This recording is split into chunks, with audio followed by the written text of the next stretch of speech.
Ako si Song Ziyu. Gamit ang isang sistema, nagbebenta ako ng mga klasikong nobela. Dito sa Dinastyang Dayan. Nagdulot ako ng isang malaking sensasyon. Ang Liao Zai ang nagbigay sa akin ng unang ginto. Ang Liang Zhu ay nagpaiyak sa mga matatapang na lalaki. Ang Hong Luming naman ay yumanig sa buong kabiserang lungsod. Ang librong ito ay masyadong masakit sa damdamin. Hinding-hindi kita pababayaan mula ngayon. Ang mga tauhan ng ika-6 na prinsipe. Malas yan, bilisan nyo ang pagtakbo. Sa harap ng mga nanginikil na siga. Ginamit ko ang isang peking hiyas na nagkakahalaga lang ng 3 barya. Upang malusutan ang panganib ng walang kahirap-hirap. Ngayon, ang aking Zixing bookstore ay marinal lang nagbukas. Ang mapa ng negosyo sa Dinastyang Dayan ay nagsisimula pa lamang iladlad. Halina, bilisan pa natin ang pagkilos. Ihatid ito sa mga kagalang-galang na panauhin. Ang bagong pitas na Chaang Pre-Rain Longjing. Samahan ng nobelang Hong Luming, dahan-dahan lang sa pag-enjoy. 4 na buwan ang nakalipas. Ang bahay Chaang ito ay isa lamang hamak na kainan. Isang sira-sirang lugar na wala pang sangkatlo ang laman. Ngayon, dahil sa aking mga sikat na nobela, at sa eksklusibong karapatan sa pagkukwento, ang dami ng tao ay naging numero 1 na sa kabiserang lungsod. Nakakakuha ng 70% ng kita. Ikaw na batang babae ka, masyado kang ambisyosa. Nobela lang naman yan. Magkano ba talaga ang halaga niyan? Tagapamahala Wang. Huwag kang magsisisi kapag pinalampas mo ito. Kung alam ko lang nasisikat ng ganito ang Hong Luming, hindi lang 70% ng kita. Kahit 80% ay papayag ako. Hay, akala ko noong una ay lugi ako. Pero tingnan nyo naman ngayon. Ang pilak ay parang umaagos na tubig, na dumadaloy diretsyo sa kanyang bulsa. Sabi ni Yuan Yang, sa kaliwa ay ang langit ni Zhang. Magaling. Mahusay ang pagkakasabi. Mga kagalang-galang na panauhin. Kolektahin ang 5 selyo ng pakikinig sa kwento. Upang makakuha ng pirmadong kopya mula kay tagapamahala Song. Ang espesyal na edisyon ng Hong Luming na may mga tala. Ang hunger marketing at pagpaparami ng mga tagahanga ay epektibo pa rin pala kahit noong unang panahon. Susunod ay ilulunsad natin ang piging ng Chaang may temang Hong Luming. Upang ang Yongxi ay maging tanyag na palatandaan sa kabiserang lungsod. Tungkol naman sa mga nagsisising tagapamahala. Sarili lang nila ang dapat nilang sisihin sa pagiging makitid ang isip. Pustahan tayo, si Binibining Daiyu sa huli. Ay tiyak na maikakasal kay Panginoong Bao. Hindi ako sigurado. Ang pamilya Jia ay babagsak. Mahina ang katawan ni Daiyu. Pusta ko ay uwi siya sa kanilang probinsya sa huli. Mali kayong lahat. Magtatagumpay si Panginoong Bao sa pagsusulit at pakakasalan si Daiyu. Itataya ko ang 5 kilo ng pinakamagandang sinulid na seda. Pusta ko ay gagaling si Binibining Qingwen. Kapag nanalo ako, bigyan niyo lang ako ng 2 siopaw. Alis. Anong alam ng isang pulubing tulad mo? Gagaling pa ba ang sakit ni Binibining Qingwen? Ang kanyang mga kuko ay mas mahalaga pa kaysa sa ginto ni Baoyu. Pasensya na po sa abala. Ang pagpapalawak ng bahay Tsa ay nakaapekto sa inyong mga negosyo nitong mga nakaraang araw. Tanggapin niyo po itong kaunting kabayaran. Sana ay inyong tanggapin. Napakagalante talaga ni Binibining Song. Sa pagpapalawak ng bahay Tsa, buong puso kaming makikipagtulungan. Kapag natapos na ang pagsasaayos ng bahay Tsa, masarap sumilong sa ilalim ng malaking puno. Patuloy tayong magtitinda at kikita ng malaki. Kahit hindi kami nakapag-aral ng mabuti. Pagdating sa usaping negosyo, malinaw ang aming pag-iisip. Mga kagalang-galang na panauhin. Noong huling pagkakataon, ating tinalakay. Si Lola Liu ay pumasok sa Daguan Yuan sa ikalawang pagkakataon, na nagpatawa ng husto sa lahat.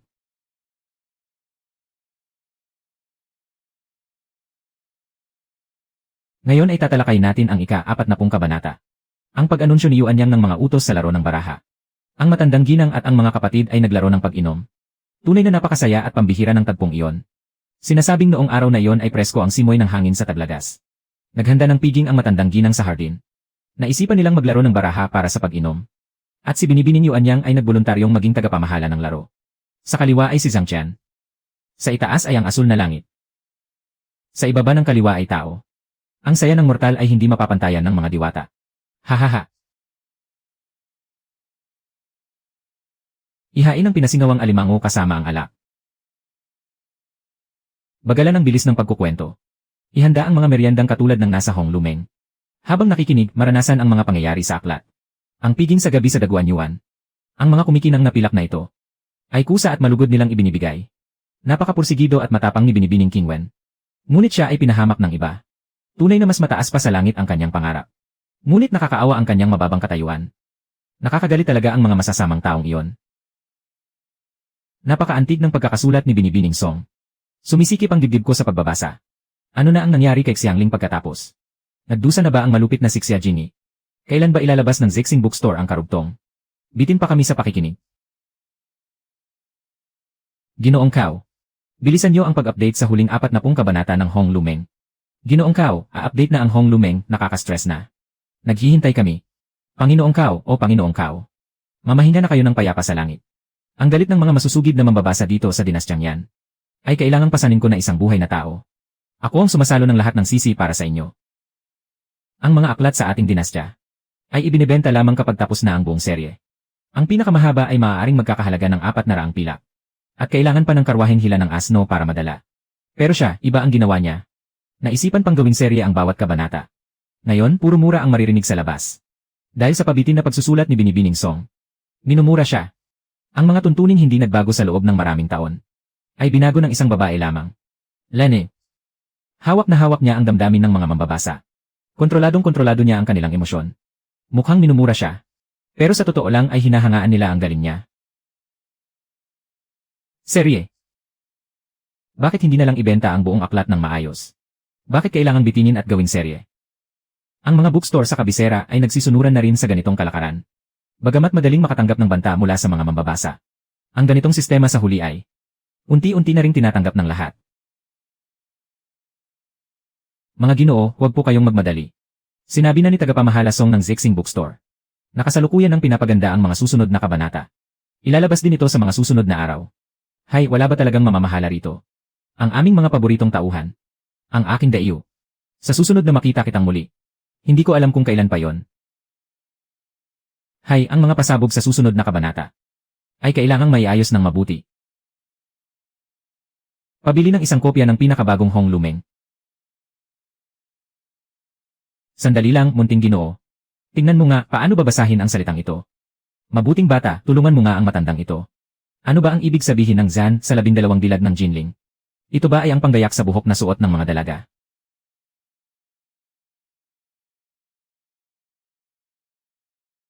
Guru Zhang, tingnan niyo po ito bilis.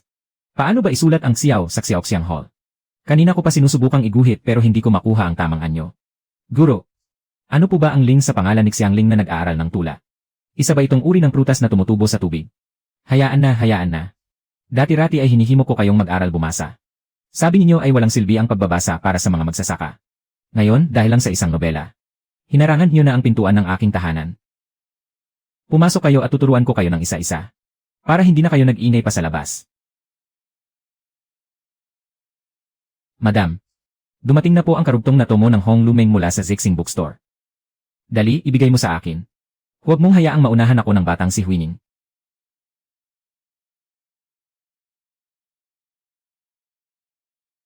Ang isang babaeng mula sa marangal na pamilya. Dapat ay magtuon sa pagsuporta sa asawa at pagtuturo sa mga anak. Ang mga nobelang iyon mula sa lansangan ay pawang mga walang kwentang babasahin lamang. Na dumudumi sa pandinig at paningin. Sino ang mga ngahas na gayahin ang mga sumisigaw sa labas tungkol sa kalayaan sa pagpapakasal? Parurusahan sila ayon sa batas ng pamilya. Ang karugtong ng aking nobela. Sa wakas ay dumating din. Ang aking baoyo. Nangulila ako ng lubos. Dati-rati ay ginagamit niya ang batas ng pamilya para manakot. Kaya walang sinuman sa mansyon ang nangangahas bumanggit ng nobela. Ngayon, tila nagbago na ang kanyang pagkatao. Natatakot siyang masaktan ang mga ginang sa labas na tutol sa mga nobela. Pinipilit magmukhang disente kahit nahihirapan na. Kahit siya ang punong ginang ng tahanan. Kailangan pa niyang magbasa ng nobela ng patago. Maliban na lamang nang ang panganay na si Binibining Huining ay aksidenteng nakahuli sa kanya. Talagang pinanindigan niya na ang lahat ng tao sa mansyon ay manatiling walang alam tungkol dito.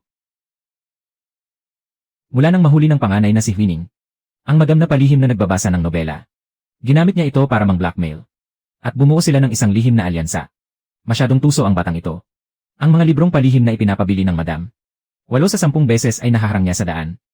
At ang nakapagtataka, wala ring magawa ang madam sa kanya. Tignan niyo ang lahat habang naglalaro ng inuman. Iginuhit ni Bao Area ang puny. Si Daiyo ang bumubunot ng hibiscus. Tunay ngang sila ay itinadhana para sa isa't isa. Bagay na bagay talaga sila. Ina, patingin naman po ako kahit saglit lang. Gusto ko lang malaman. Kung bumalik ba sa mansyon ng mga Jia ang panganay na si Binibining Shai? Sandali lang. Ipinabili ko ang librong ito ng maaga. Kung gusto mong magbasa, maghintay ka munang matapos ako. Nakagawa na talaga ng magandang tula si Binibining Xiangling.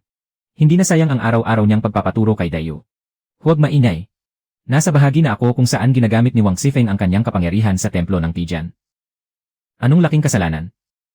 Masyadong malupit ang mga pamamaraan ni Wang Xifeng. Napakakaawa naman ni pangalawang ate Yu. Ano na kaya ang nangyari kay Qiaoji pagkatapos? Madadamay kaya siya sa gulo? Alis, alis, alis. Bumalik ka na sa sarili mong bakuran at doon manatili. Paumanhin po. Ang madam ay taimtim na nanalangin sa Buddha. Hindi po siya tumatanggap ng mga panauhin. Paumanhin po, ikatlong tiya. Nasa mahalagang bahagi po ng pagdarasal ang madam. Ayaw po niyang maabala. Kailangan po ng madam ng katahimikan. Hinihiling po na bumalik na lamang ang mahal na Marcus sa ibang araw. Dati-rati, ang madam ay gumigising na sa oras ng kuneho para mag-asikaso ng mga gawain.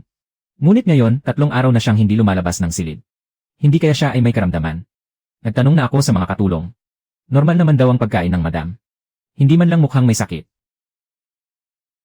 Sa tingin ko, baka naman may palihim na ginagawa ang madam sa loob, na hindi dapat malaman ng iba. Yenan, tama ka. Huwag ninyong ipagkakalat ang tungkol dito. Opo. Ngayon, sabihin niyo sa akin. Ano ba talaga ang nangyayari?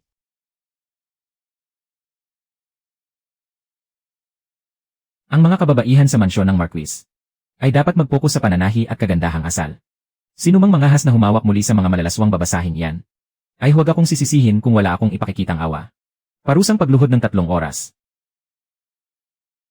Hindi maaari, kailangan nating pumunta at tingnan. Kung sakaling may problema ang madam, makakatulong man lang tayo. Hay!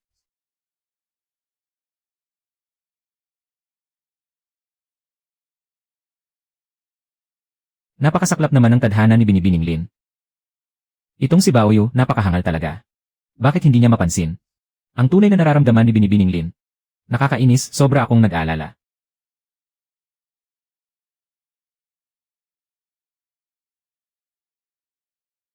Ay! Kayo! Bakit kayo nakapasok dito? Sino ang nagbigay sa inyo ng pahintulot na pumasok sa pangunahing looban? Madam, hindi po ba kayo ay taimtim na nagdarasal sa Buddha? Ano? Ako, ito ay. Anong nangyayari rito? Bakit kayong lahat ay nagtitipon dito? Mahal na Marquis. Pumasok po sila nang walang pahintulot sa pangunahing looban. At lihim pa akong pinapanood. Hindi ba ito ang karugtong ng Hong Lumeng? Mayroon ka pala nito. Tunay ngang napakahusay. Narinig ko sa mga kasamahan ko noong nakaraan na lumabas na ang karugtong. Balak ko pa sanang magpabili sa iba. Hindi ko akalaing may kopya ka na pala rito. Nagkulong ako ng 3 araw.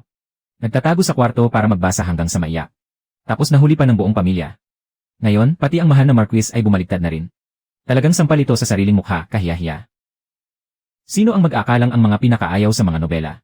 Na ang madam at ang mahal na Marquis. Ang siya pa palang pinaka-adik sa pagbabasa sa mansyong ito. Simula nang mabasa ni ate ang Liangziu, parang nawala na siya sa sarili.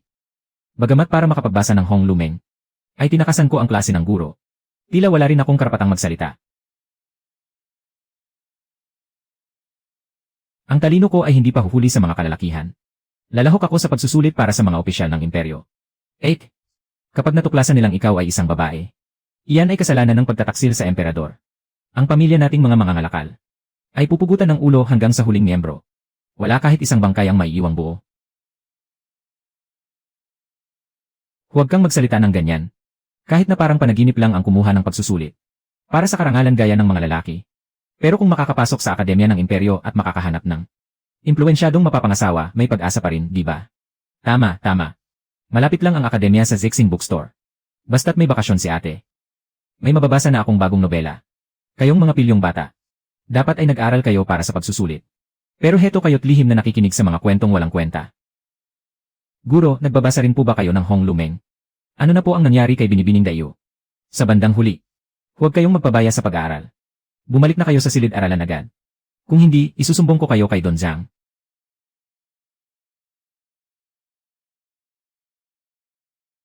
Doon sa karugtong ng Hong Lumeng. Matapos ipakasal sa malayo si Binibining Tansyon.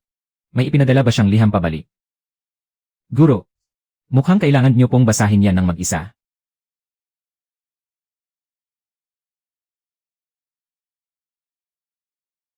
Bakit bigla na lang nawala ang hiyas? Talagang pinupukaw ng manunulat na ito ang ating kuryosidad. Bakit hindi tayo magpustahan? Ang matatalo ay magsusulat ng mga nota para sa nanalo sa loob ng 3 buwan. Pusta ko, papasa si Baoyu sa pagsusulit ng imperyo. Muling itatayo ang angka ng Jia. Tingin ko malabo yan. Pusta ko, tatalikuran niya ang mundo at magiging monghe. Pusta ako ng isang tile. Pustahan tayo, makakamit ni Wang Xifeng ang kanyang karma. Hahaha.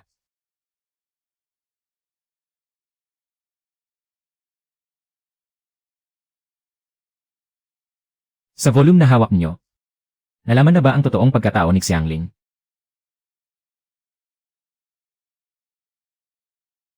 Pusta ko, babagsak ang pamilya Jia. Pero makakaligtas ng payapa si Qiaoji. Kapag natalo ako, ililibre ko kayo. Kahit libu-libong tao pa, kapag natalo ako, ililibre ko kayong lahat. Kakain tayo ng inihaw na pato sa jujud. Sige, ayos yan. CJ. Usapan yan. Nagkasundo na ang lahat. Tapusin muna ang kabanatang ito bago magsaulo ng mga aralin. Hahaha. Ang nakatago sa manggas ni Ginoong Zhou. Hindi kaya yan ang sikat sa kabiserang lungsod ngayon?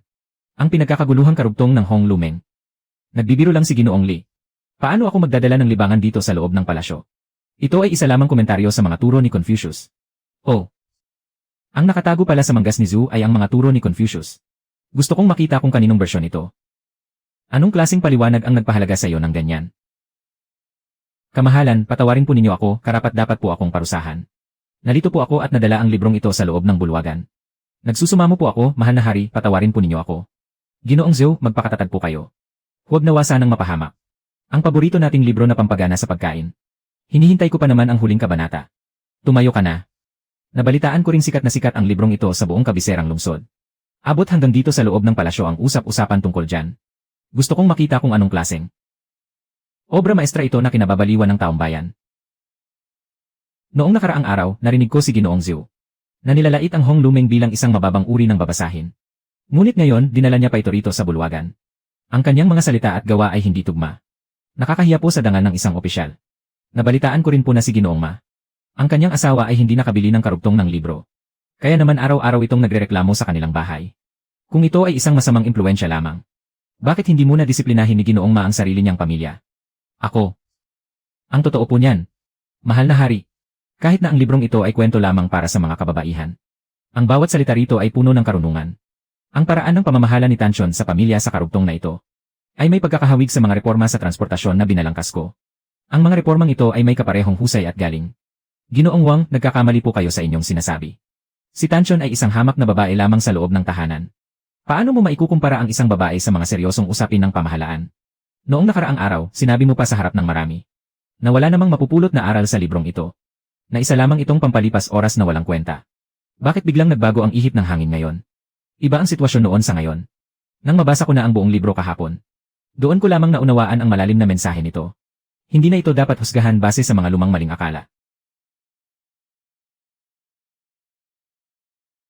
Dapat sana ay pinag-usapan natin ang mahalagang usapin ng bansa.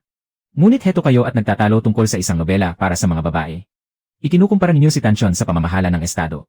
Pinagdedebatehan niyo ang pagkatao ni Baoyu. Nawawala na ang inyong dangal bilang mga opisyal ng palasyo. Tama na. Pinatawag ko kayo rito upang pag-usapan ang mga usapin ng kaharian. Para ito sa ikabubuti ng ating bansa.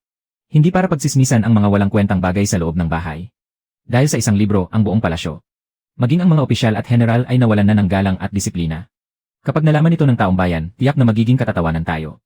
Mahal na hari, huminahon po kayo. Kaming mga lingkod ninyo ay masyadong nalibang sa librong iyon. At naging sanhi ito ng gulo dito sa bulwagan. Nararapat po kaming mamatay ng libu-libong beses dahil sa aming kasalanan. Lene. Ang mga walang kwentang aklat na ito ay lumalason sa isipan ng mga tao. Walang silbi ang pagtatago sa mga ito. Ilabas ang utos na kumpiskahin agad sa buong kabiserang lungsod. Ang lahat ng kopya ng Hong Lumeng sa loob at labas ng palasyo. Samsamin ang lahat ng ito nang walang ititira. Mahal na hari. You. Tapos na ang pagpupulong sa korte ngayong umaga. Kung magpapakalulong pa kayo sa mga walang kwentang aklat na yan, huwag niyo akong sisihin kung maging malupit ako. Mabuti na lang at nagmagaling ako kahapon. At ipinahiram ang aklat sa aking matalik na kaibigan. Kung nasa lihim na taguan pa yon sa aking silid aklatan. At natagpuan ng mga bantay ng palasyo. Baka mawalan na ako ng posisyon sa gobyerno. Ang kopya ng Hong Lumeng sa aking silid aklatan. Saan ko kaya itatago ng ligtas? Dapat ko na bang ipasunog ito sa mga katulong ngayong gabi? Masusunod po ang inyong utos, mahal na hari.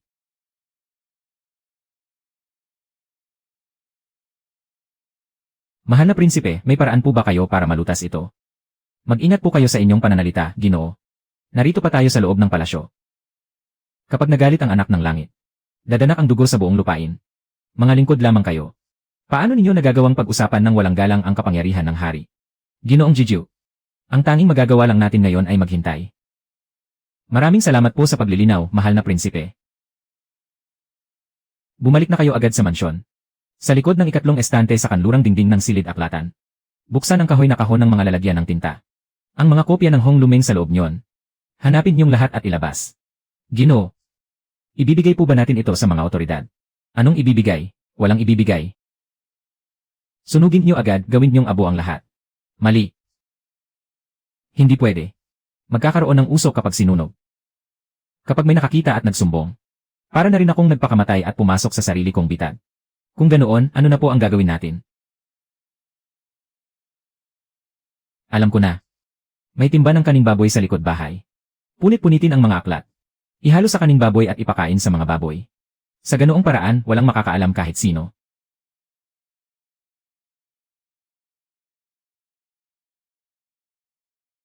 Maawa ka naman sa akin. Sige na, kumain ka na, nakikiusap ako sa'yo. Kapag naubos mo ito, dadagdagan ko ng 2 kilong darak ang pagkain mo bukas. Maganda na sana ang pagkakasulat. Pero bakit pati baboy ayaw kumain nito? Paano na ako kapag nabuko ito, anong gagawin ko? Nasaan na yon? Sigurado akong dito ko lang nilagay yon, ah.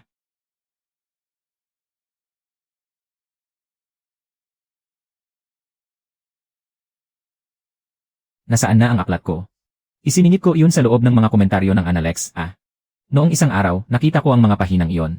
Magulo at hindi mukhang desenteng aklat. Akala ko basurang papel lang. Kaya ginamit ko na panggatong sa kusina. Ginamit na panggatong. Ang Hong Lumeng ko. Hirap na hirap pa naman akong makakuha ng bagong kopya niyon. Hindi ba't lagi niyong sinasabi na ang mga walang kwentang aklat ay nakakasama lang? At hindi niyo pinapayagan ang pamilya na magbasa nito. Ako rin pala ang gumawa ng sarili kong ikapapahamak. Para akong nagpukpok ng sariling paa. Nakakainis talaga, parang sasabog ang dibdib ko sa sama ng loob. Mabuti na lang at itinago ko ang mga pahina. Sa loob ng aking bota. Lagot. Ay. Ibitiw mo ang aklat ko. Aklat yan, hindi buto.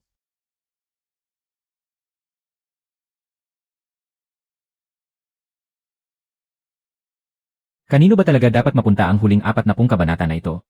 Kahit ang Universal Library ay hindi makapagbigay ng malinaw na sagot. Paano ko na itutuloy ang paglalathala ng kasunod nito? Sa bisa ng utos ng hari, samsamin ang lahat ng kopya ng Hong Lumeng. Tagapamahalasong, huwag po kayong manlaban.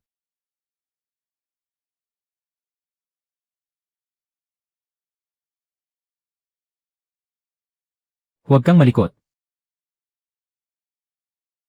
Binibining Song, ano po ang nangyari?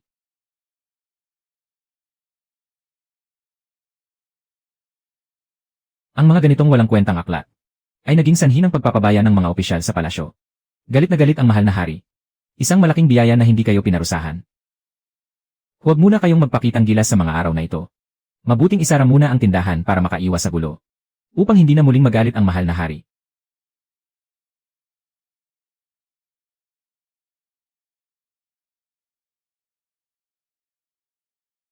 Ano na ang gagawin natin, tagapamahalasong? Pinagplanuhan ko na ang lahat. Ngunit hindi ko inaasahan na ang pagtatalo sa palasyo ay magdudulot ng ganitong kamalasan sa Hong Lumeng. Talagang napakamalas naman ito. Sa loob lamang ng isang gabi, ang Hong Lumeng na sikat sa kabiserang lungsod ay naging isang ipinagbabawal na aklat. At ang mga kakumpetensya ko naman, nang walang kahirap-hirap, ay nakamit na ang kanilang matagal nang hinihintay na tagumpay.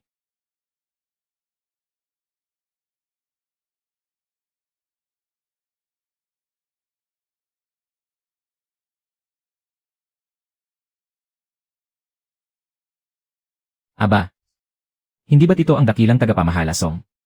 Hindi ba't sarado na ang Zexing Bookstore? Bakit ka napadpad dito ngayon? Tingnan mo ang aking Wenyuan Bookstore. Ngayon, dinadagsa na ito ng mga tao. Ang mga dating nahuhumaling sa mga mumurahin mong gamit ay lumipat na lahat dito sa akin. Sa negosyo, tunay na kakayahan ang kailangan. Hindi magtatagal ang mga madayang diskarte. At isa pa, ang isang babaeng nagpapakita sa publiko ay talagang kahiyahiya at labag sa tradisyon. Mabuti pang magsara ka na lang para hindi ka na mapahiya. Para hindi maging mas masagwa ang pagkatalo mo sa huli. Tagapamahala Liu, saan ka ba bumili ng sako? Ang galing mo kasing magpanggap at magmalaki. Ang galing mong sumalo ng mga tira-tira. Talagang bihasang-bihasa ka na riyan. Akala mo ba ang mga taong ito ay pumupunta rito dahil gusto nila ang mga paninda mo? Sa mga kwentong puno naman ng mali. Wala lang silang ibang mapagpipilian. Hindi dahil sa bulag sila. Huwag mong gamiting dahilan ang pagiging babae ko. Bilang iyong palusot. Ang itsura mong umaasa lang sa swerte at tira-tira ay hindi man lang makapapantay sa utusan. Sa aking bookstore. Kapag nakapaglimbag na ako ng mga bagong aklat, tingnan natin kung hindi lumuwa ang mga mata mo. Tingnan natin kung hanggang kailan magtatagal ang nakaw mong kasikatan. Tagapamahala Liu, bawasan mo ang pagkain ng maalat para hindi ka masyadong high blood. Ano ang ipinagmamalaki mo? Ang isang bookstore na mismong ang mahal na hari ang nagpasara. At kinumpis ka ang mga gamit. Ay akala mo ba ay makakabangon pa?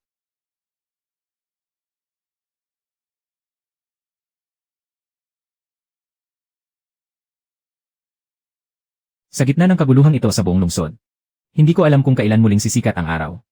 Hindi magtatagal ang hawak kong salapi. Hindi ako maaaring maupo na lamang at maghintay ng kamatayan. Ano naman kung ipinagbawal ang Hong Lumeng? Mayroon pa naman akong 1G library. Hanggat nakakagawa ako ng mga bagong aklat, makakatayo pa rin ako ng matatag. Ngunit hindi ko hahayaang tuluyang mabaon sa limot ang Hong Lumeng. Kailangan kong magbigay ng paliwanag sa aking mga mambabasa. Ang kinamumuhian ng emperador ay ang pagpapabaya ng mga opisyal sa kanilang tungkulin. Hindi ang mga aklat mismo ang problema. Ang mga aklat na binili noon ng ika-6 na prinsipe, na mahigit 100, ay para sa mga konsorte sa loob ng palasyo. Hindi maaaring lumabas ang mga konsorte. Kaya ang ika-6 na prinsipe, ang aking magiging susi sa tagumpay. Ngunit paano ko siya mapapakiusapang tumulong? Napakaganda at napaka-elegante ng papel na ito. Mayroon pa itong bango ng orkidya. Tamang-tama ito para sa mga kababaihan sa palasyo. Ito na ang pagkakataong hinihintay ko.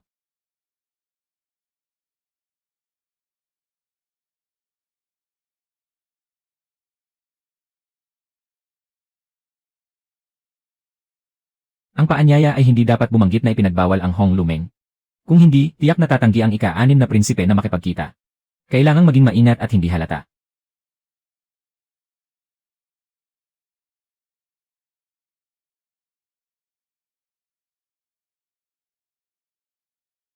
Xiao Shito, halika rito. Ate Song, ano po ang maipaglilingkod ko sa inyo?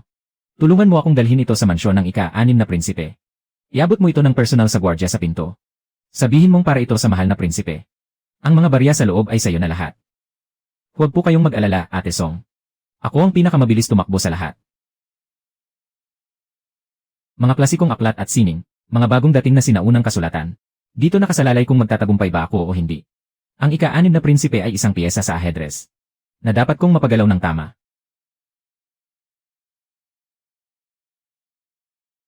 Binibining Song, ipinapatawag po kayo ng mahal na prinsipe.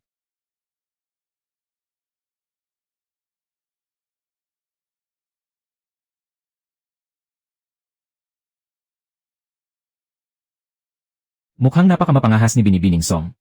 Kalalabas lang ng utos ng emperador na kumpiskahin ang mga aklat. Tapos ay nangangahas kang isali ako sa gulo. Mahal na prinsipe, hindi ito panggugulo, kundi paghahanap ng pagkakataon para sa mabubuting aklat. Ang mga konsorte sa loob ng palasyo ay nakakulong sa mahigpit na tuntunin. Ang Hong Lumeng ang nagpapahayag ng mga damdamin na hindi nila kailanman magawang sabihin. Kung mamahalin nila ang aklat na ito, malalaman nilang hindi ito isang bagay na nagdudulot ng kapahamakan. Paano kung hindi nila ito magustuhan?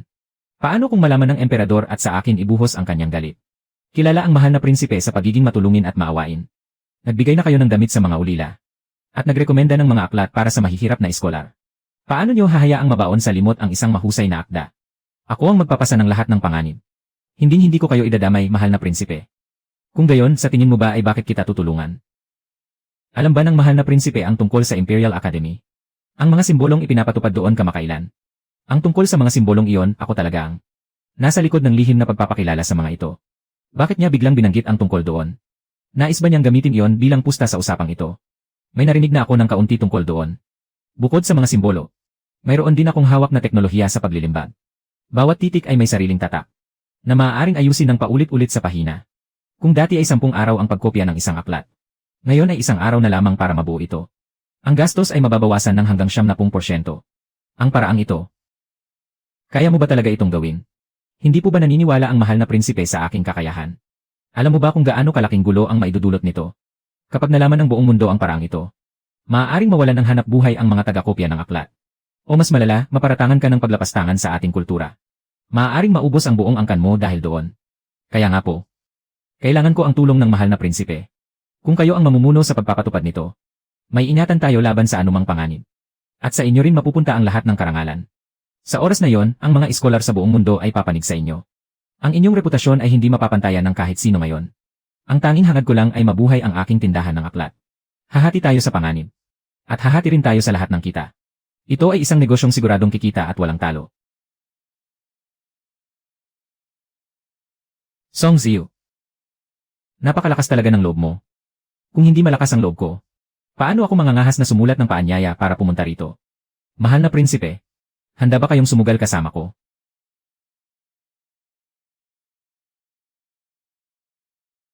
Lene. Sugal. Sa buong buhay ko, walang salitang hindi kayang sumugal sa bokabularyo ko. Ibig sabihin po ba ay handa na kayong tulungan ang abang lingkod na ito? Ikaw na babae ka. Mas may paninindigan at tapang ka pa kaysa sa mga karaniwang lalaki. Sige na, pagbibigyan kita at maniniwala ako sa iyo sa pagkakataong ito. Ngunit huwag kang masyadong magalak ng maaga. Binibigyan lang kita ng isang pagkakataon para patunayan ang sarili mo. Kung magagawa mong samantalahin ang pagkakataon, ay nakasalalay na sa iyo. Maraming salamat po, mahal na prinsipe.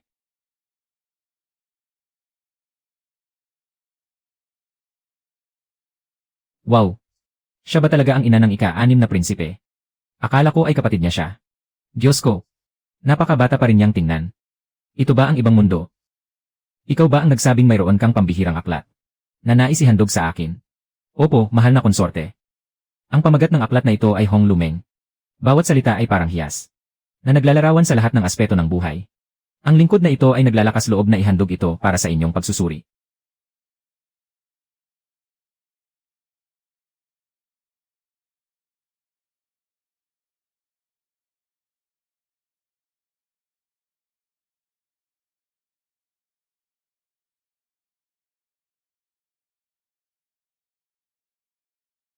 Napakagandang akda ng Hong Lumeng. Ang ganitong kahusay na pagsulat ay hindi ko pa kailanman nakita.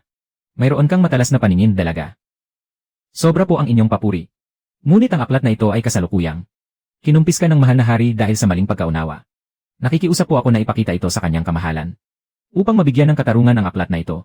Kung mananatili itong ipinagbabawal, ay tunay na panghihinayang. Huwag kang mag-alala. Ang ganitong kahusay na obra ay walang dahilan upang ipagbawal. Hahanap ako ng pagkakataon na ipakita ito sa mahal na hari upang iligtas ang pambihirang aklat na ito. Maraming salamat po, mahal na konsorte Liu. Ang inyong kabutihan ay hindi ko malilimutan. Tama na yan. Dahil ito sa galing ng aklat. Gayunpaman, maaari bang tulungan ako ni Song Dalaga na ilagay ang aking pangalan sa aklat na ito? Bukas, aayusin ko ang iyong pagpasok sa palasyo bilang isang katulong upang makaharap ang aking ina, si Konsorte Liu, at pag-usapan ng pagbawi sa pagbabawal. Ngunit, wala lang. Pagkatapos niyong magkita ng aking ina, malalaman mo rin ang lahat. Kaya pala kakaiba ang reaksyon ng ika-6 na prinsip tuwing nababanggit ang kanyang ina. Tila may malalim na kahulugan ang kanyang mga tingin. Plano na pala niya ang lahat. Dahil ang kanyang ina ay isa pa lang. Panatiko at tapat na tagahanga ng aking tindahan ng libro.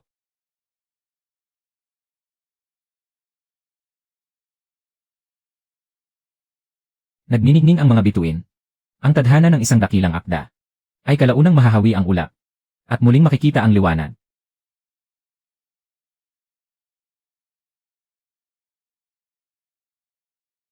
Hindi pa sigurado ang panig ni Konsorte Liu. Kailangan ko ng dobleng seguridad. Gamit ang listahang ibinigay ng ika-6 na prinsipe, kailangang makuha ko ang panig ng mga respetadong matatandang opisyal na ito. Sa pagtutulungan mula sa loob at labas, tiyak na mababawi ng emperador ang kanyang utos. Binibini.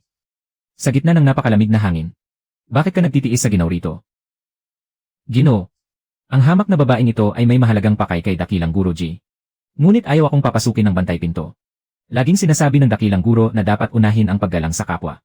Paano nila nagawang pagkaitan ng pagpasok ang isang panauhin?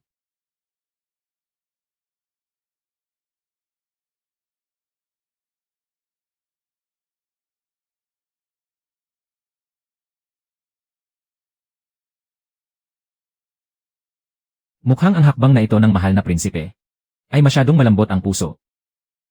Kahit wala ang taong ipinadala ng mahal na prinsipe, makakapasok pa rin siya sa tahanan ng dakilang guro. Maaaring kailangan lang niyang maghintay ng ilang oras. Kaya pala nag-aalala ang mahal na prinsipe sa dilad. Mula sa pagpapakilala sa konsorte, hanggang sa pagbibigay ng listahan, Denny. Hindi kailanman gumagawa ang prinsipeng ito ng luging negosyo. Ang pabor ay hindi ibinibigay ng libre. Ito ay may kaukulang kapalit. Ano kayang halaga ang itinatago nang binibiningsong na yon sa kanyang sarili? Hindi lamang ang Zixing Bookstore ang pinahahalagahan ko, kundi mas pinahahalagahan ko ang kanyang pagkatao. Maaaring hindi mo batid kung gaano kalaking sorpresa ang kaya niyang ibigay sa akin. Mahal na prinsipe, ang ingay ng inyong mga plano ay naririnig na sa buong kabisera. Kung malalaman niyang siya ay isa lamang piyesa sa laro mula simula hanggang dulo, iiyak kaya siya at maniningil sa inyo. Kung mayroon siyang ganoong tapang, hindi rin nasayang ang pabor na ibinigay ko sa kanya. Ang bawat salita sa Hong Lumeng ay parang hiyas. Napakalalim ng paglalarawan sa damdamin at mundo. Hindi ito basta-bastang libro lamang para sa mga kababaihan. Ang pagbabawal dito ngayon ay isang malaking kawalan sa mundo ng panitikan. Nakikiusap po ang abang lingkod na ito sa dakilang guro na magmungkahi sa mahal na hari na alisin ang ban.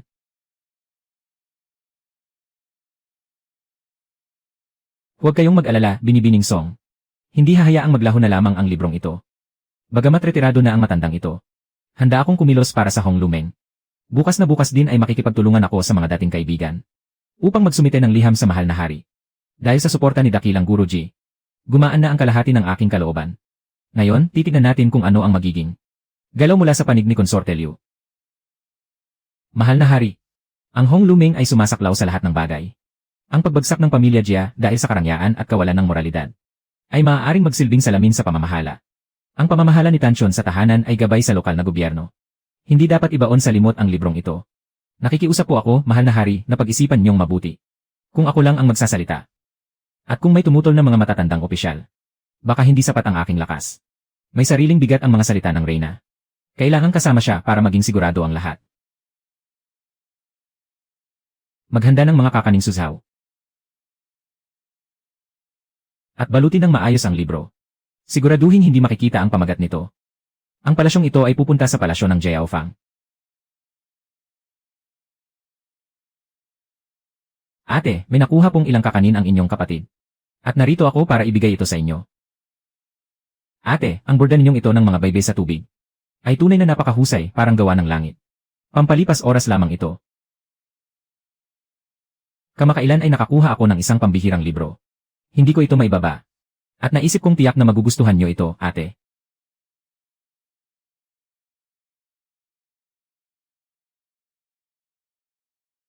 Napakaganda talaga ng librong ito. Buhay na buhay ang mga tauhan. Isang obra maestrang hindi ko pa kailanman nabasa. Nagustuhan niyo rin pala, ate. Ngunit nabalitaan kong may mga opisyal na nagmungkahi na ipagbawal ito. Talagang nanghihinayang ang inyong kapatid. Ang librong ito ay ang Hong Lumeng. Bakit mo gustong makialam sa magulong sitwasyong ito? Ate, wala po akong masamang intensyon. Sadyang nanghihinayang lang po ako sa librong ito.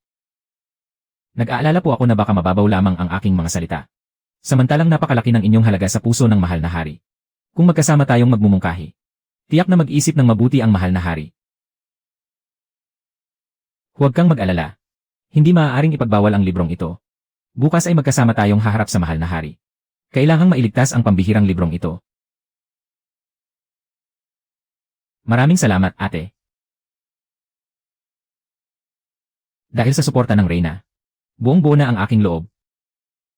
Sa pagharap sa mahal na hari bukas, tiyak na makukumbinsi natin siya na hayaang manatili sa mundo ang Hong Lumeng.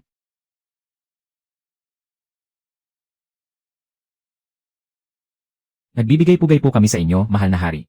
Naway nasa mabuti kayong kalagayan. Sabay kayong naparito ngayon. May mahalaga ba kayong sadya? Nandito po ako upang humingi ng katarungan para sa aklat na ito. Bagaman hindi ito isinulat ng isang tanyag na manunulat. Isa naman itong pambihirang obra maestra. Sana po ay inyong basahin, mahal na hari. Nitong mga nakaraang araw, sunod-sunod ang petisyon ng mga matatandang opisyal. Binalak ko sanang huwag na muna silang pansinin. Hindi ko akalain na ang reyna at ang konsorte ay magkasamang lalapit para makiusap. Talaga bang may espesyal sa aklat na ito?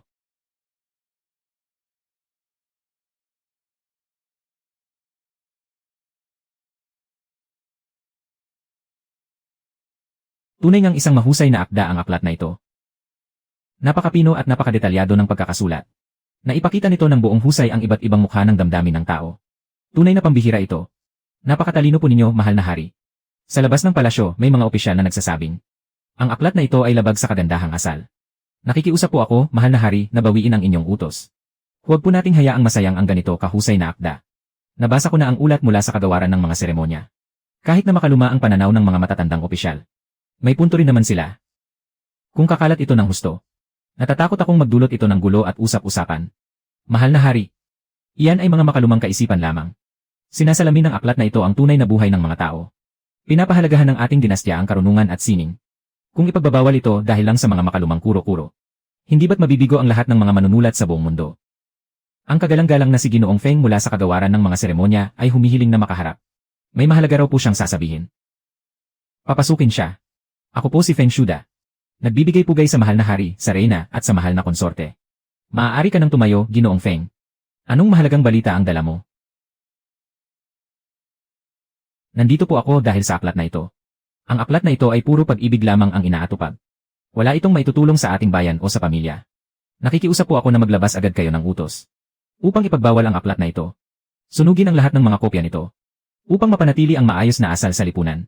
Nagkakamali po kayo riyan, Ginoong Feng. Bawat salita sa aklat na ito ay parang mamahaling hiyas. Paano ito magiging masama sa ating mga aral? Hindi nyo pa ito nababasa ng maigi pero hinuhusgahan nyo na agad. Hindi ba't kawalan yan ng katarungan? Mahal na konsorte, hindi po tama ang inyong sinasabi. Ang aklat na ito ay walang itinuturong paraan para sa ikabubuti ng mamamayan. Ililigaw lang nito ang isipan ng mga tao. At sisirain ang ating mga tradisyon. Hindi natin ito dapat palampasin. Masyado po kayong mapanghusga, Ginoong Feng. Ang pag-uusap lang ba tungkol sa mga banal na kasulatan? Ang tanging paraan ng pagtuturo. Ang pag-unawa sa buhay sa pamamagitan ng pagbabasa. Hindi ba't isa rin itong uri ng pagkatuto? Namimilit lang po kayo ng inyong katwiran, mahal na konsorte. Kung hahayaan natin kumalat ito, mapapabayaan ng mga kalalakihan ang kanilang mga tungkulin. Ginoong Feng, masyadong makaluma ang iyong pananaw. May punto ang sinabi ng reyna at ng konsorte. Nakapagdesisyon na ako. Hindi kailangang ipagbawal ang Hong Lumeng. Ipahayag na ang aklat na ito ay malayang maipapamahagi. Ngunit kailangan muna itong suriin at ayusin ng Akademya ng Hanlin. Ang mga bahaging masyadong madamdamin tungkol sa pag-ibig ay ayusin upang hindi masayang ang ganda ng akda. At hindi rin makasama sa ating mga aral. Ano ang masasabi niyo rito? Masusunod po, mahal na hari. Napakatalino po ninyo, mahal na hari. Salamat po sa pagliligtas sa dakilang akdang ito. Sapat na yan. Dahil na rin siguro sa ganda at husay ng aklat na ito. Inaabangan ko rin na matapos itong masuri ng Akademya. Sana ay mas marami pang makabasa sa pambihirang aklat na ito. Tingnan mo, aking kapatid. Sabi ko na sa iyo, maililigtas natin ang aklat na ito. Maraming salamat sa iyong tulong, ate. Naku, nakalimutan kong kunin pabalik ang orihinal na kopya. Bakit kaya? Naiwan ang aklat sa palasyo ng Qianqing. Baka sakaling humalo ito sa mga ulat ng palasyo. At magulo ang pagbabasa ng mahal na hari. Iwan na lang ang aklat na ito sa palasyo ng Qianqing. Posible ngang makagambala ito. Ngunit ibang uri ng gambala ito. Palihim na itinago ng mahal na hari ang manuskrito. Siguro pagkaalis natin. Agad niya itong babasahin sa loob ng bulwagan. Iba ang sinasabi sa ginagawa ng mahal na hari.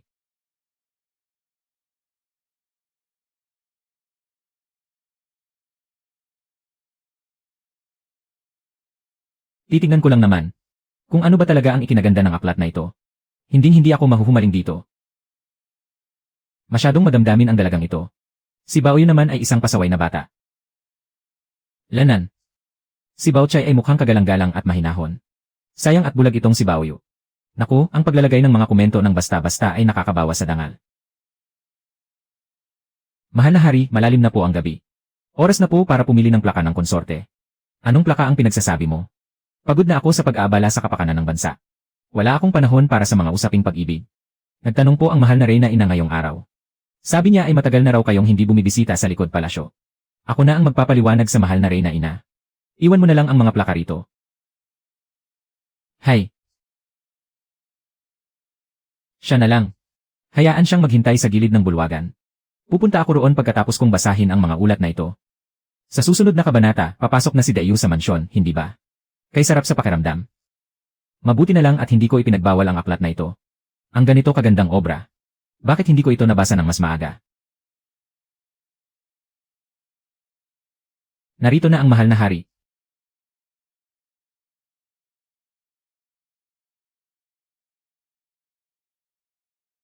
Kagabi ay pumili siya ng plaka.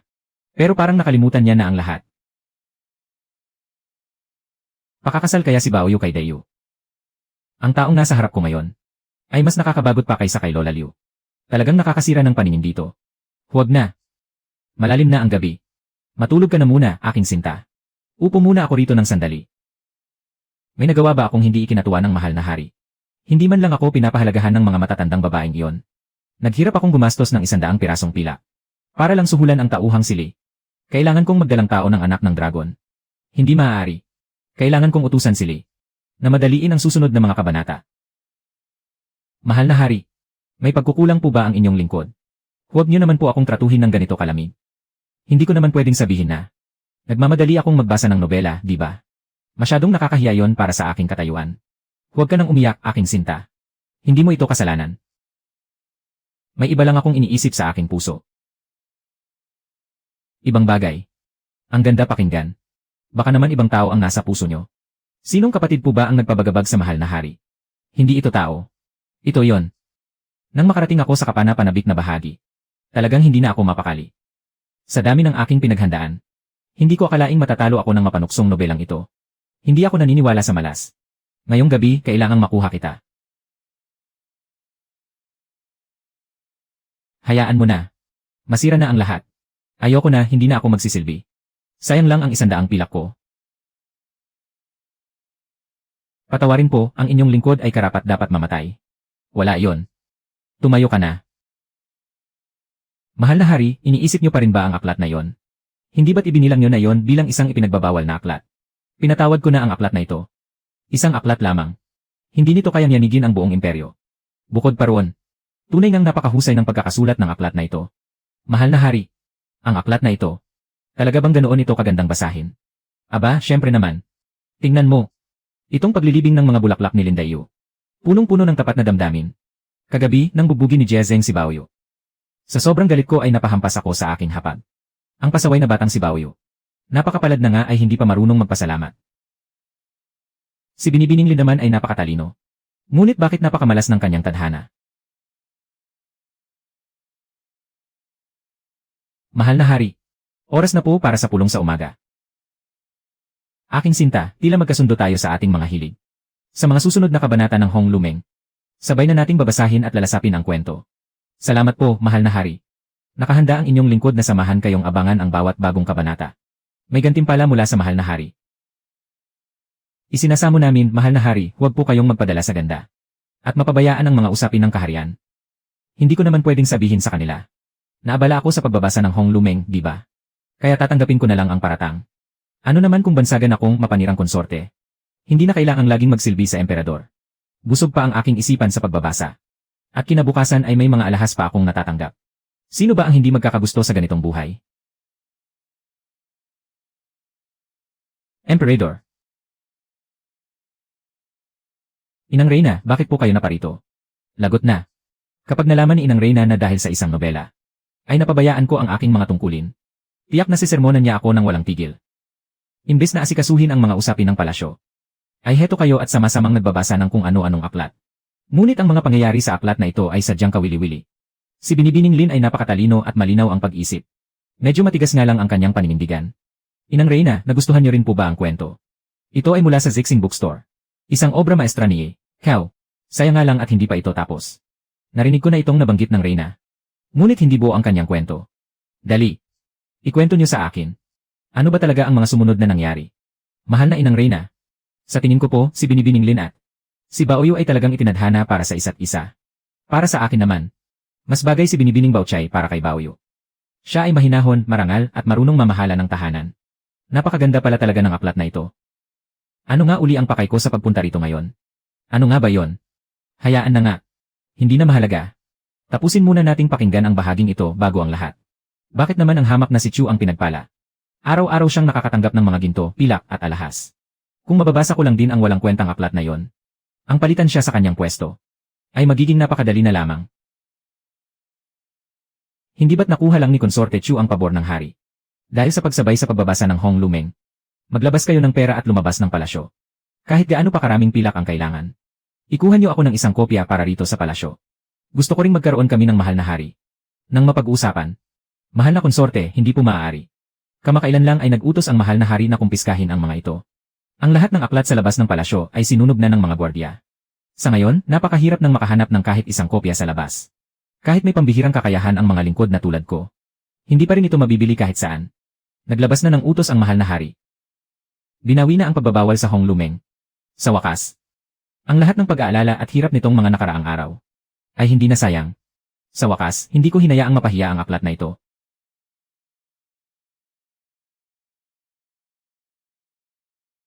Binibining Song. Nanalo tayo, sa wakas, nanalo tayo sa pusta. Nanalo tayo. Talagang nanalo tayo. Napakabuti. Para sa kapakanan ng bookstore. Hinarap niya ang matinding kaba araw at gabi. At lihim na nagsumikap ng husto. Ang ganitong katatag na babae ay bihira lamang makita sa buong kasaysayan. Siguradong malayo ang mararating niya sa hinaharap. Kailangan kong sumunod ng maigi sa kanyang mga hakbang. Paumanhin po, Ginoong Ouyang. Lumipat na ako ng panig. Kailangang magdiwang ng husto ngayong araw. Kararating lang ng sinaunang palayok ng sabaw na ipinagawa ko. Kaabot lang nito sa akin. Pumunta kayo sa aking bakuran mamayang gabi para sa piging sa palayok. Walang uwi hanggat hindi lasing. CJ. Matagal ko nang nababalitaan ang tungkol sa sinaunang sabaw na yon. Nasadyang napakasarap daw. Sa wakas ay matitikman ko na rin ang sarap nito. Ito ba ang sinaunang palayok ng sabaw? Napakaganda at napakadetalyado ng pagkakagawa. Para saan naman ang harang na ito sa gitna? Ang harang na ito ay para mas manatili at lumasa ang sarap ng sabaw. Para lang sa pagkain ito. Akala nyo ba ay madali lang ito para sa akin? Naghirap ako sa paghahanap ng panday. Para magawa ang palayok na yuanyang na magkahiwalay pero magkasama. Halina, halina, halina. Maupo na kayo at tikman ito.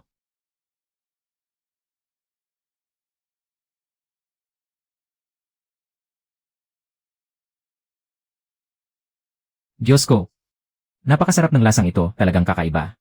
Mas malinamnam pa ito kaysa sa nilagang karne. Hindi ko akalain na ang mga karaniwang sangkap kapag niluto sa ganitong paraan ay magkakaroon ng ganito kasarap na lasa. Ano sa tingin nyo? Sabi ko na sa inyo, masarap ang sinaunang sabaw na ito, di ba? Hindi katakataka na gumugol si Binibining Song ng napakaraming oras at salapi. Para lang sa bagay na ito. Ngayon ay lubos ko na itong naintindihan. Tama na nga yan. Ikaw lang naman ang nagduda kay Binibining Song. Ako, kailanman ay hindi nagduda sa kanya. Ang bilis magbago ng mukha ng aking amo. Bakit napakabilis nito? Para lang siyang iyong palabas na pagpapalit mukha na napapanood sa mga kalsada. Gusto ko na siyang ipadala sa teatro para magtanghal. Napakasarap ng malambot na karneng tupa na ito. Isa pa nga.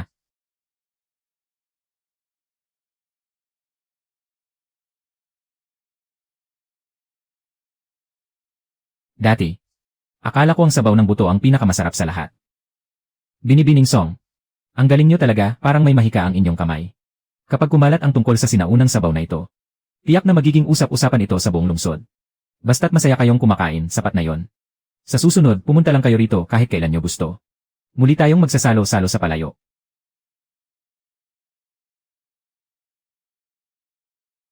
Teka, hindi maaari. Sinong lapastangan ang nagbabalak na manakit sa akin? Napakahigpit ng antas at batas sa loob ng palasyo. Hindi naman siguro ako mabibiktima ng mga pakana at kalkulasyon ng mga konsorte, di ba?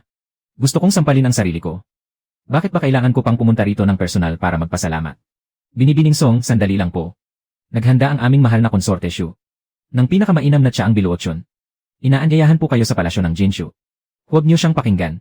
Mahal na Binibini, sabik na po sa inyo ang konsortex yan hanggang sa hindi na siya makakain o makainom po. Mainit-init pa po ang mga kakaning osmanthus na inihanda para sa inyo. Bilisan niyo po, sumama na kayo sa amin. Binibining Song. May utos po ang mahal na konsorte Hui. Pinapapunta kayo agad sa palasyo ng Jingren upang magbalik tanaw sa inyong pinagsamahan. Magbalik tanaw, minsan pa lang naman akong nakatapak sa loob ng palasyo. Kailan ko naman nakilala ang konsorte Hui na yan? Ano ba talaga ang balak nilang gawin sa akin? Gaya ng inaasahan sa mga piling tauhan ng mga konsorte sa palasyo. Kay talas talaga ng kanilang mga dila, nakakamangha. Marami akong natutunan sa kanila, grabe. Teka. Mga ate at mga kagalang-galang na yunuko. Narito po ako para magpasalamat ng lubos sa mahal na konsorte Liu. Sumama muna kayo sa amin ngayon din. Mapapasa inyo ang lahat ng pilak na ito, Binibini. Hindi naman ito pagpunta sa palasyo para magpasalamat eh. Malinaw na isa itong malakihang agawan ng tao. Ang mabuting kalooban ng mga mahal na amo ay tinatanggap po ng buong puso ni Binibining Song. Pagkatapos ko pong makaharap ang mahal na konsorte, hindi pa huli ang lahat para pag-usapan ang pagbili ng mga aklat. Kaya pala nila ako pinag-agawan ay para lang makabili ng aklat. Sana sinabi nyo agad, pinakaban nyo pa ako. Akala ko tuloy ay nasa loob na ako ng isang madugong drama sa palasyo. Naisip ko na ang lahat ng posibleng gulo na mangyayari. Pati ang mga mahal na konsorte ay naging ganito na rin kaadik sa pagbabasa. Siguradong dudumugin at sisikat ng husto ang Zixing Bookstore sa hinaharap. Binibining Song, sabihin mo na sa akin, kailan ba matatapos ang kwentong ito? Magbabayad ako ng triple makuha ko lang ang aklat ng maaga. Bakit ba nagmamadali ang aking kapatid na konsorte Shu? Dapat munang pagbigyan ni Binibining Song ang mahal na konsorte at ako. Binibining Song, nabalitaan kong napakaganda ng pagkakasulat ng tulang paglilibing ng bulaklak. Maaari bang ipagtabi mo muna ako ng isang kopya? Papalitan ko ito ng aking mga mamahaling perlas. Handa pong magbayad ang aking amo ng 10 beses na halaga. Kasama pa ang isang kahon ng mga perlas na nagniningning sa dilim. Hiling lang namin na maunang maihatid ang mga aklat sa palasyo ng Jingren.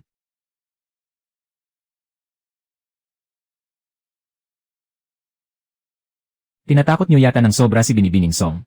Hayaan nating magsalita si Binibining Song. Kailan ba muling ililimbag ang mga bagong kopya?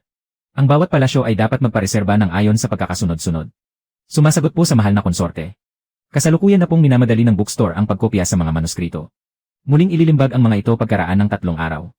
Maaari pong mag-utos ang mga mahal na konsorte sa kanilang mga tauhan. Pumunta sa bookstore para magparehistro at magpareserba. Ipapamahagi po namin ito ng ayon sa pagkakasunod-sunod ng listahan. Bilis! Magparehistro na kayo ngayon din, huwag nang magpatumpik-tumpik pa. Gusto ko ng 10 kopya para sa aking palasyo. At gusto ko ring may lagda at dedikasyon ni Binibining Song. 20 kopya ang gusto ko. Binibining Song, kung may oras ka, pumunta ka sa palasyo ng Jingren. Ikwento mo sa amin ang mga kapana-panabik na bahagi ng kwento. Noon man o sa makabagong panahon. Ang lakas ng mga baliw na tagahanga ay talaga namang hindi dapat maliitin kahit kailan. Napakahirap at napakasakit ng dinaranas ng batang ito. Hindi ko kayang makakita ng taong ganito kakahabag-habag, nadudurog ang puso ko. Ang pilyong si Baoyu na yon. Nabubuhay siya ng may kalayaan at walang inaalala. Wala ring magawa si Ate Bao sa kanyang sitwasyon, sunod-sunuran lang. Maaaring sa loob-loob niya ay hindi niya talaga gustong pakasalan si Baoyu. Mahal na hari, kapag hinayaan mong bigyan si Lindayu ng isang napakalungkot at kalunos-lunos na katapusan, parurusahan kitang kumopya ng mga aral para sa kababaihan ng 100 beses. Huminahon po kayo, ina. Huwag na kayong magalit. Maglalabas na ako ng utos ngayon din. Na dapat pakitunguhan ng mabuti ng manunulat si Binibining Lin. 35. Anong nangyari, bakit tumigil? Bakit bigla itong nawala at hindi na nagpatuloy? Kasalukuyan pa po itong isinusulat at ilalathala. Anak ko, kung hindi mo sana ipinagbawal ang mga aklat na ito noon, di sana ay nabasa na natin ang katapusan ng kwento ngayon. Ina, kasalanan ko po ang lahat, patawad po. Huwag po ninyong hayaang masira ang inyong kalusugan dahil sa galit. Dali. Gumawa ng isang kautusan. Sabihan si tagapamahala Song ng Zixing Bookstore. Nabilisan ang paglalathala ng bagong kabanata. Kung hindi, ililipat ko ang kanyang bookstore sa harap ng tarangkahan ng palasyo. Para araw-araw siyang madaliin ng mga tao. Sino ang mag-aakalang? Ang Hong Lumeng ni Ginoong Cao ay magagawang mabahala at manabik ng husto. Ang emperador at ang mga konsorte sa loob ng palasyo na humantong sa ganito. Kakatuwang kaguluhan sa paghihintay ng bagong kabanata. Tagapamahala Song. Sa muling pagsikat ng Hong Lumeng, malaki ang iyong naging ambag. Magpapareserba ako ng 10 kopya. Upang makita rin ng aking mga kamag-anak ang kagandahang asal ng panahong ito. Ang binagong edisyon ay pinasimple. Ngunit hindi nawala ang tunay na diwa. Bibili ako ng marami pang kopya ngayong araw. Para ihandog sa kagalang-galang na hari. Upang masuklian ang kanyang kabutihan. Ang muling pagbangon ng Hong Lumeng ay dahil sa hindi maitatagong ganda ng panitikan nito. Pagkatapos ng unos na ito, tiyak na mas kikinang pa ang ningning nito. Nasaan na ang bagong kabanata?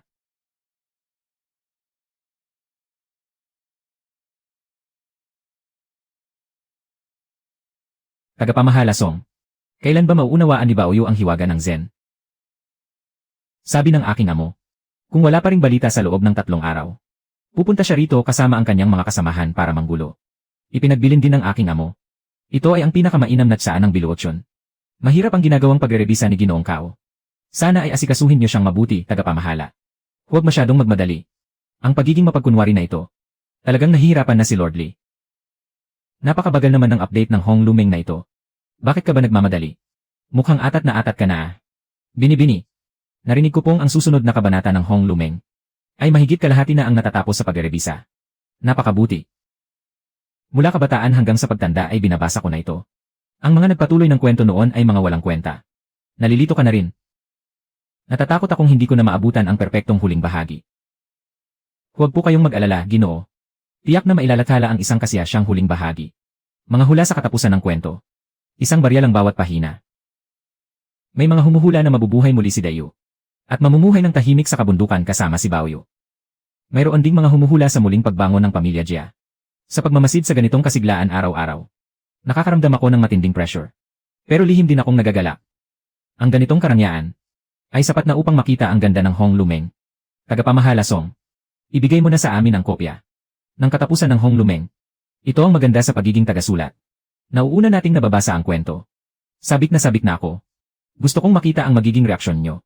Matapos mabasa ang huling 40 kabanata. Dahan-dahan lang sa pag-enjoy.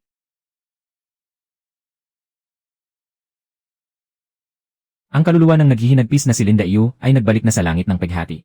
Nawala sa katinuan si Baoyu. Naiwang mag-isa si Baochay. Ang itinuturing na perpektong pag-isang dibdib. Sinalakay ng mga kawan ng palasyo ang mansyon ng pamilya Ning. Wakas.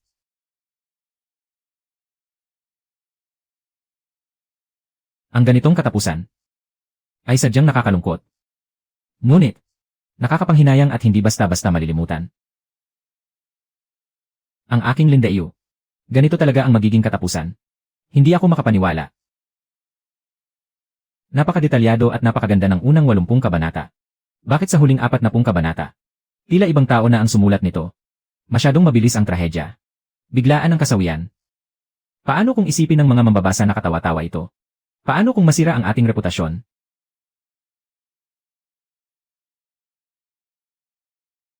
Higit 1 buwan tayong sarado. Napakalaki na ng lugi ng ating tindahan. Inaantay lang natin ang malaking pagtatapos ng Hong Lumeng. Para kumita ng malaki.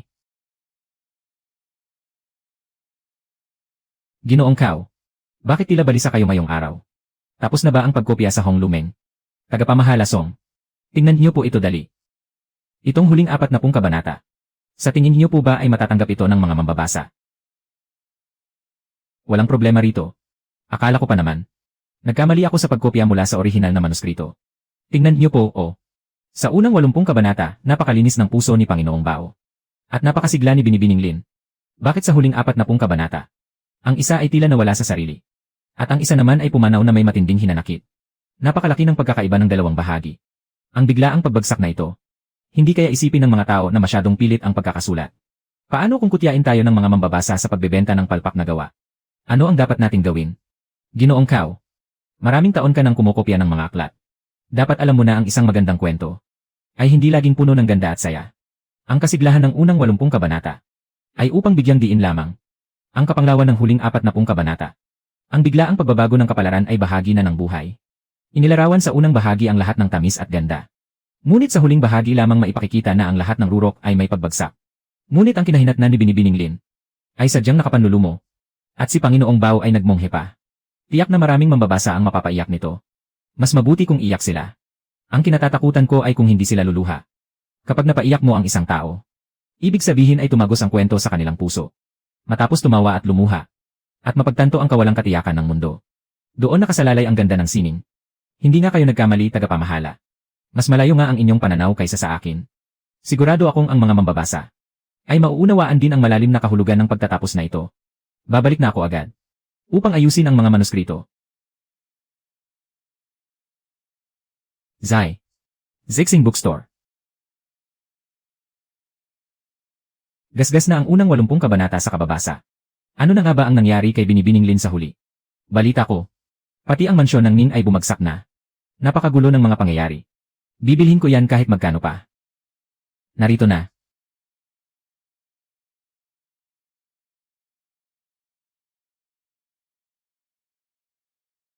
Ang lahat ng sakit at panghihinayang.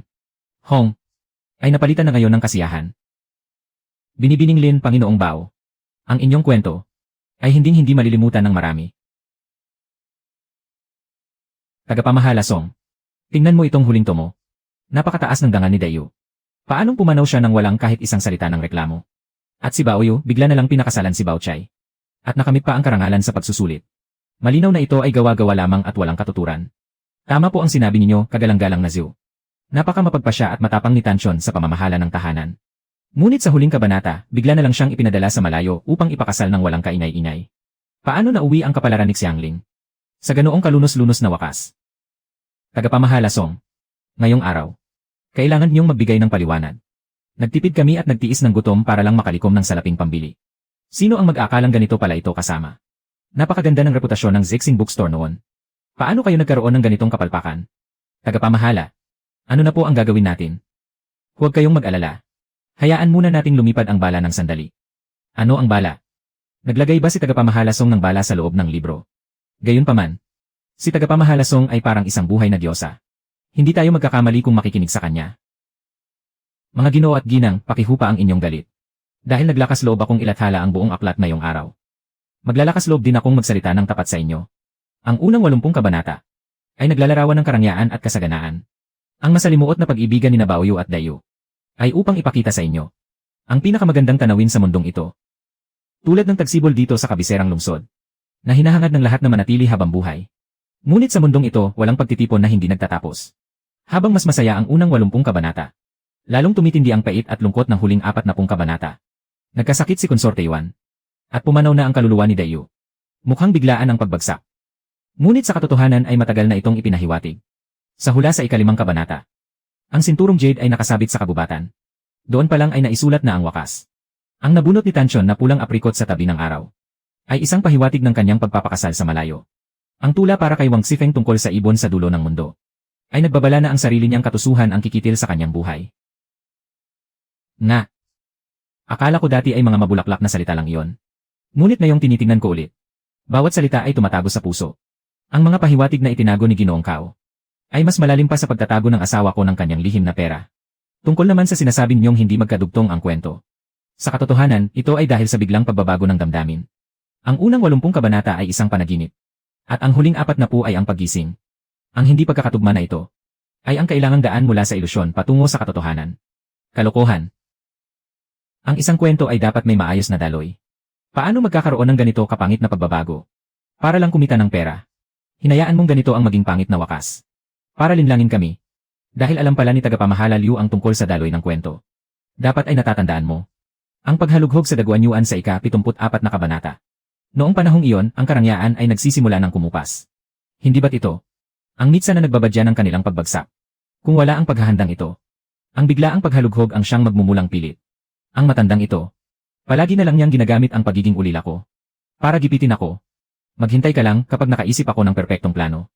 Magpapahanap ako ng papatay sa'yo. Para matapos na ang lahat ng problema ko.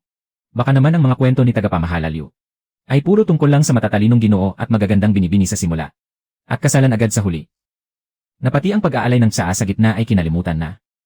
Nabasa ko na ang mga kwento ni tagapamahala Yang. Totoo ngang walang paghahanda sa kwento. Pagkakita pa lang ng bida, 3 pangungusap pa lang ay nag-ibigan na agad sila. Mas mabilis pa kaysa sa pagpasan ko ng balikat. Ikaw, namimilit ka lang ng katwiran.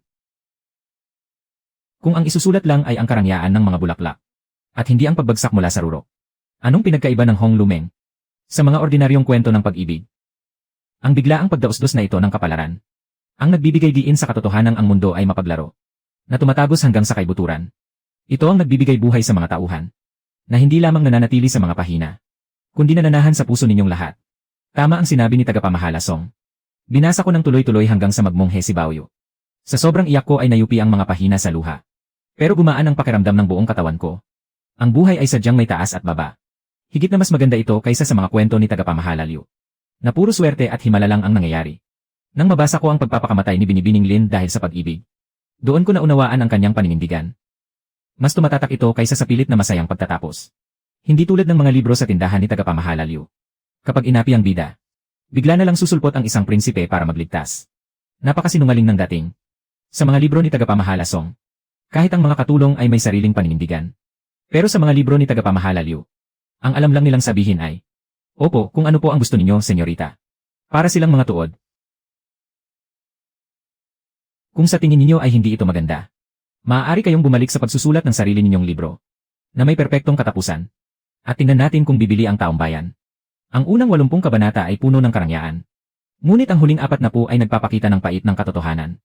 Ang paghahalo ng saya at dusa ang tunay na kahulugan ng buhay. Ngayon, itagan niyo ito sa bato. Sa mga naniniwala sa akin at sa Hong Lumeng, mauunawaan ninyo ang malalim na kahulugan nito pagkatapos mabasa ang buong aklat. Kung hindi kayo naniniwala, maaari ninyong isauli ang libro dito sa Zixing Bookstore.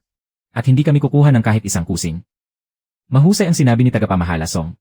Ang kwentong may ganitong katapatan, ang siyang karapat dapat hintayin. Para naman sa inyong mga tagapamahala, isang tanong lang ang itatanong ko. Talaga bang nabasa na ninyo ang Hong Lumeng? Nakikilala ko sila. Sila ang mga tagapamahala ng mga tindahan sa Kalye Wenmo. Kaya pala noong binabatikos nila si tagapamahala Song, mali-mali ang sinasabi nila tungkol sa kwento. Hindi pa pala nila ito nababasa. Ginagawa lang kayong kasangkapan ng mga ito. Napakasama ng hangarin nila. Gusto lang nilang sirain ang negosyo. Para sa kanila tayo bumili ng mga libro. Pinupuna namin ang Hong Lumeng. Dahil mahal namin ang kwentong ito. Pero ang taong hindi man lang ito nabasa. Anong karapatan niyong magsalita ng masama? Paano kung dahil sa inyo ay magalit si Master Cao at hindi na magsulat ng bagong libro? Anong gagawin natin? Ingat sa pag-alis, tagapamahala Liu. Sa susunod na magsusulat ka ng nobela, siguraduhin mong may maayos na daloy ang kwento. Umuwi ka na at basahin ng mabuti ang Hong Lumeng. Napakagaling talaga ng ating tagapamahala. Noong binara niya si tagapamahala Liu, sumakit ang tiyan ko sa katatawa. Hindi dahil sa magaling ako, kundi dahil ang magandang kwento ay marunong magtanggol sa sarili. Habang ang ibang tao naman ay nakatadhana na maging katatawanan lamang. Ang kaguluhang ito ay nagtapos sa isang ganap na tagumpay. Matapos marinig ang aking pagsusuri, nagsimula ang walang katapusang pagbabasa muli ng lahat.